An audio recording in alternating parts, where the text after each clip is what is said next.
আন্দোলনে কেউ হারিয়েছেন ছেলে, কেউ বাবা, কেউ বা আবার ভাইকে। তাদের মধ্যে রয়েছেন কুষ্টিয়ার 4 যুবক। আর বাগেরহাটের 2 জন স্বজনদের হারিয়ে অমানিসায় ডুবে আছে গোটা পরিবার। পেয়ারা বেচে একমাত্র ছেলেকে পড়িয়েছেন কুষ্টিয়া পলিটেকনিক ইনস্টিটিউটে। আশা ছিল দুঃখের দিন শেষ হবে, ফিরবে সুদিন, কিন্তু সে স্বপ্ন অধরাই রইল খোকসার শরীফুদ্দিনের। একমাত্র ছেলে মারুফ হোসেন ইন্টার্ন করতে 1 জুলাই যান রাজধানীর বনশ্রীতে। 19 জুলাই কোটা সংস্কার আন্দোলন ঘিরে সহিংসতায় গুলিতে মৃত্যু হয় তার। কি গ্যাঞ্জাম হচ্ছে, খবর দেয় বাসায় থেকে বাড়াইস নি। দেখছি কি আব্বু আমি বাড়াবো না বাসার থেকে। আমার ছেলের বন্ধু কাছে যেছিল, সে পরে আবার আমার ছেলে ফোন করে বলতেছে কি এরকম মারুফ হচ্ছে কি ডেট হয়ে গেছে। তারপরে তিনি বলছেন সেদিন রামপুরায় গুলিবিদ্ধ হন একই জেলার কসবা গ্রামের আলমগীর শেখও। জীবিকার তাগিদে থাকতেন রাজধানীতে।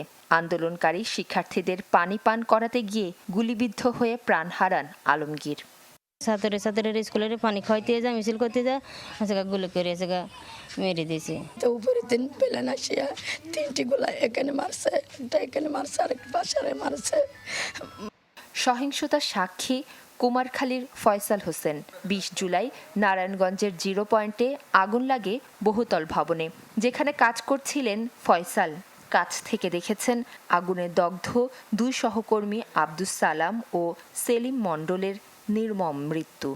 ইট খোয়া মারতেছিল, গিলাস মিলাস জানালা ভাঙতেছিল। আমরা আর বাইরে হইতে পারছিলাম না। পরে গেটের সামনে যা দেখি কি সেই সামনে আগুন লাগাই দিছে। আন্দোলনে নিভে গেছে বাগেরহাটের এইচএসসি পরীক্ষার্থী সাব্বিরের প্রাণ। পরীক্ষার মাঝে ঢাকায় এসেছিলেন চাকরির সাক্ষাৎকার দিতে। 19 জুলাই গুলিতে মারা যান উত্তরাতে। আমার হয়েছে একটা ছেলে মাত্র, না খাইও আমার 3 খাইছে, কত কষ্ট করে লেখাপড়া শিখেছি আমি। একই দিনে মিরপুরে বাবার সাথে জুম্মার নামাজ শেষে বাড়ি ফেরার পথে গুলিতে প্রাণ যায় মোরেলগঞ্জের স্কুল ছাত্র মাহফুজের।